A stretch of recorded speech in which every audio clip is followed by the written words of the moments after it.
God.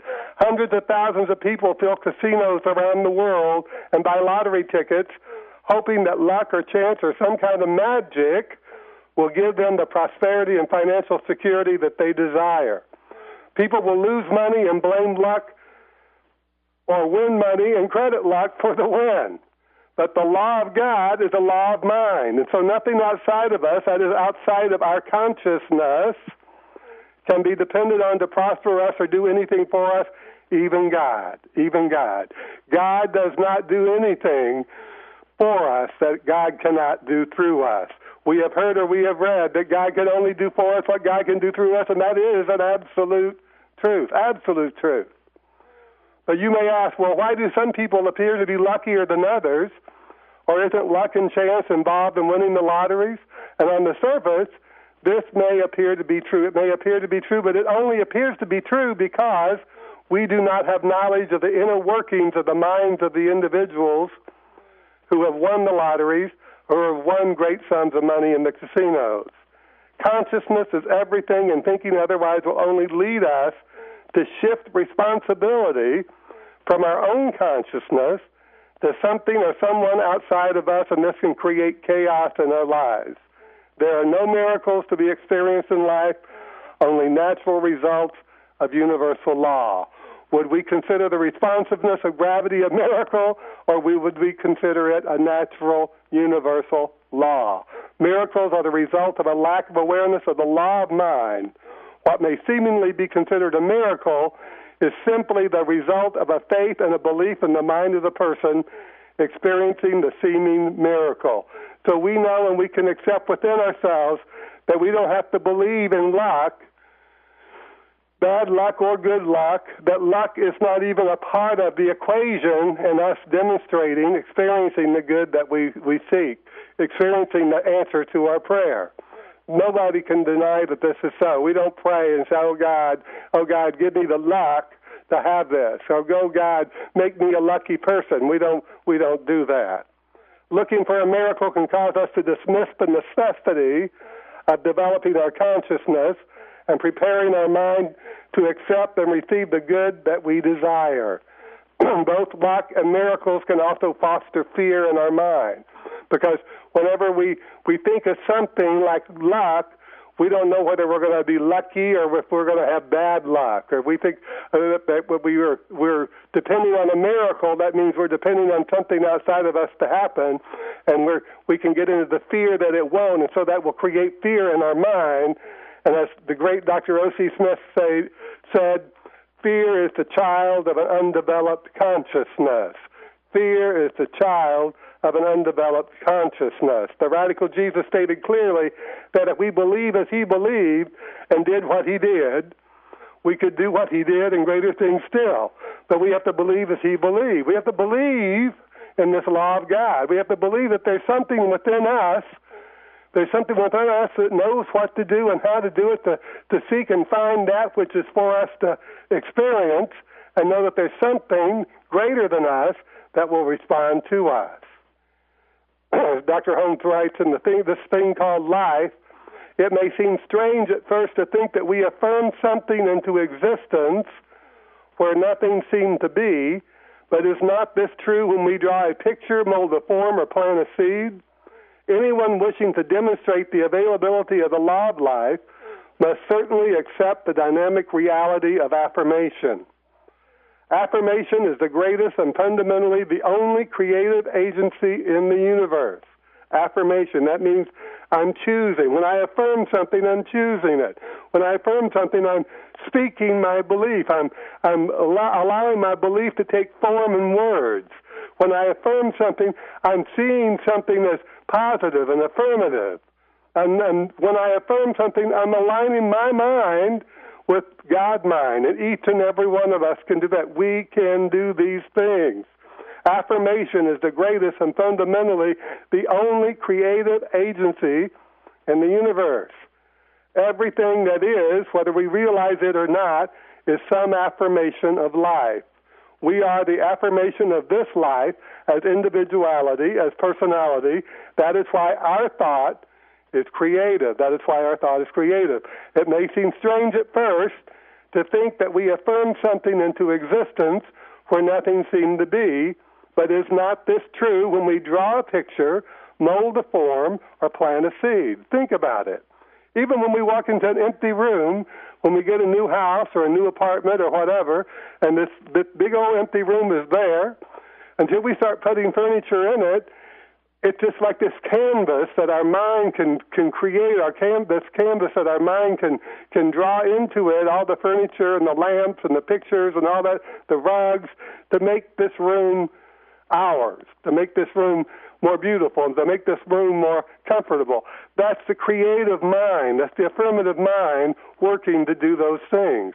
Everything we do, even if we're cooking food, we're all being creative. You won't salt your food in the same measure that I will, or you may want your coffee with cream and sugar, and I may want it with coffee, all with cream. These are all individual things that we do that show that creativeness within us, that uniqueness within us, because we are the infinitely individualized as personality and individuality. Each and every one of us. And that's why the radical Jesus said we must go beyond religion, because religion wants to Xerox us. Religion wants to make us all the same. Religion wants us all to believe in the same way. But we're individuals, and so that impulse of the infinite through my mind is going to be different than that impulse of the infinite through your mind or your neighbor's mind or your family's mind. Each and every one of us are individuals. We are individual personalities. That's why we're here. That's why we're important, because this infinite that created us has infinitely individualized us for a purpose. So each of us have a unique purpose, so therefore we are unique in this life that we are. There's only one life. That life is God, but that life is infinitely individualized as you and me. So we become that which we contemplate. That's affirmation. That which we choose to accept for ourselves, or that could be self-depreciation.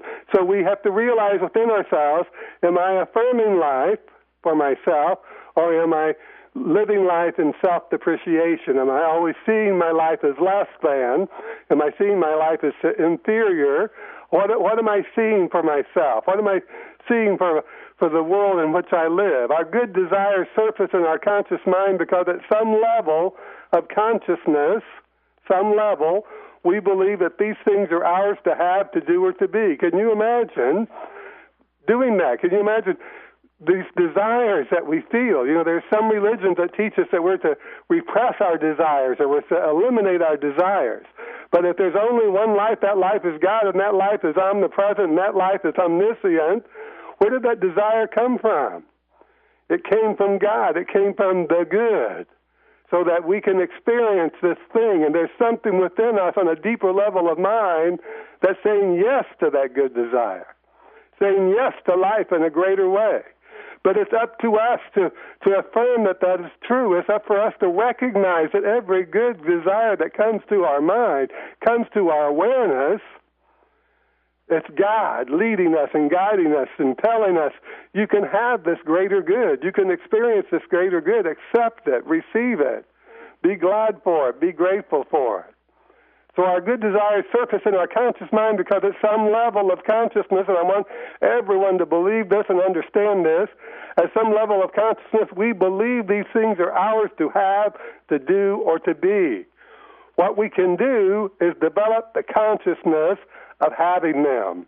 So let us affirm that we have the consciousness that accepts and receives a greater good, an increasing measure of good right now. Let's go back to those wonderful words from this thing called life, written by Ernest Holmes. It may seem strange at first to think that we affirm something into existence where nothing seemed to be. But is not this true when we draw a picture, mold a form, or plant a seed? Anyone wishing to demonstrate the availability of the law of life must certainly accept the dynamic reality of affirmation. Affirmation is the greatest and fundamentally the only creative agency in the universe. Everything that is, whether we realize it or not, is some affirmation of life. Let's look at that. Let's go to the Lord's Prayer. The Lord is my shepherd, I shall not want. Or that's not the Lord's Prayer. Our Father which art in heaven, hallowed be thy name. Heaven being, as the radical Jesus said, that state of mind where we're connected with God, with the divine, with the one mind, with the good. Give us this day our daily bread. That's affirming. Give us this day our daily bread. That's knowing that we will be provided for. Give us this day our daily bread. What an affirmation that is. What is our daily bread? That means everything that's necessary for us to live the good life. Everything that's necessary for us to receive all that we require to live life abundantly. And the radical Jesus said, I have come that you may have life and have it more abundantly. He didn't say, I have come so I can oppress you with dogma. He didn't come and say, I have come to tell you how to live your life according to somebody else's opinions or somebody else's ideas. He didn't say, I have come so that you could live in fear that you may go to heaven or you may go to hell. He didn't come for that. He came to teach us that we may have life and that we may have it abundantly. We may have it abundantly. And the way we're going to have that life, what we can do to ensure that we have that life abundantly is through affirmation. Affirmation is the greatest and fundamentally the only creative agency in the universe. And let's go to that 23rd Psalm. The Lord is my shepherd, I shall not want. That's an affirmation. That's a decision. That Lord is my law of mind, now my consciousness as I take in a faith and belief in God, that G-O-D, omnipresence, omnipotence, and omniscience, that all-knowing, all-powerful, all-present, G-O-D energy that sustains all of life. As I take that into my mind, I can say, the Lord is my shepherd, I shall not want. I shall not want. That's a great affirmation. Each and every one of us can build within our consciousness a greater power. We can build into our consciousness a greater degree of our oneness with the infinite. Dr. Holmes writes in The Living the Science of Mind, it is a little wonder that having discovered the inward authority of the divine presence, Jesus, like Moses, called others to follow him. He said, follow me. Do as I do. Do as I do. Proclaiming a way of life of truth. For the secret was not to be to him alone, but a light unto the feet of everyone. It was not to be a power that he alone knew how to use, for he said, he that believeth in me. In other words, if we believe that what he did was really what he did, and that he aligned his mind with the one mind which is God, with the life that is God, because that's what he was doing. He said, I and the Father are one. He said, my mind and God's mind are the same, so as I affirm a good desire, that good desire coming from the Father is of the Father. So if it's of the Father moving through my mind, I can say I accept it, I can say yes to it, and I can see it as an answered prayer. I can see it as actualized and realized in my experience. That's up to us to decide. He that believeth in me, believeth what he did. The works that I do shall he do also, and greater works than these shall he or she do. Jesus laid down the divine gauntlet, Dr. Holmes writes. To refuse to pick it up would be to stand in darkness when there is light at hand. Stand in darkness when there is light at hand. Don't let anybody create darkness in your life. Don't let the things of the world create darkness in your life. Don't let the world tell you that God is not for you. God is always for us. Does that mean that we live without mistakes? Absolutely not. Does that mean that we're going to end up in a place called hell? Absolutely not. This life is God. This life, each and every life that we see, each and everything that we see is an individualization of the infinite life. There's only one life. That life is God, and that life lives within each and every one of us, and we live in it. In it we live and move and have our being, and in us it seeks to express itself in a greater way. But we must know this, and we must recognize this, and we must identify this, and we must declare this through affirmation that it is so. So we take the time to sit in the silence and feel the reality of having, being, and doing the thing that we desire, and it will show up in the right and perfect time. Dr. Joseph Murphy taught, when you are tense, anxious, jittery, and worried, dwell on this great truth. This is from the Bible. For God hath not given us the spirit of fear, but of power and of love and of a sound mind. And as Dr. O.C. Smith said, fear is the child of an undeveloped consciousness.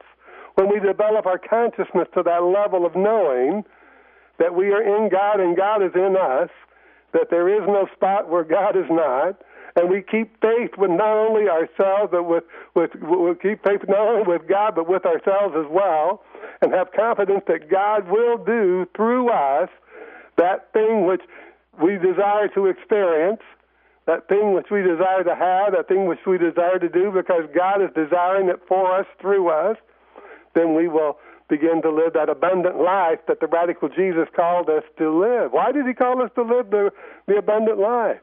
Because we want to glorify God. We don't glorify God by getting on our knees and begging and crying. We don't glorify God by living in poverty when there's prosperity available. We don't glorify God by talking about our illnesses rather than talking about this healing presence that surrounds us, embraces us, presses against us. We don't glorify God when we talk about our bad relationships. We glorify God when we say, I know that there's something within me that can seek and find that perfect relationship for me. We don't glorify God by talking about how the world economy is holding us back. We glorify God by saying, there's nothing outside of me. There's nothing outside of me that has power over me. There's nothing outside of me that can claim my prosperity but me.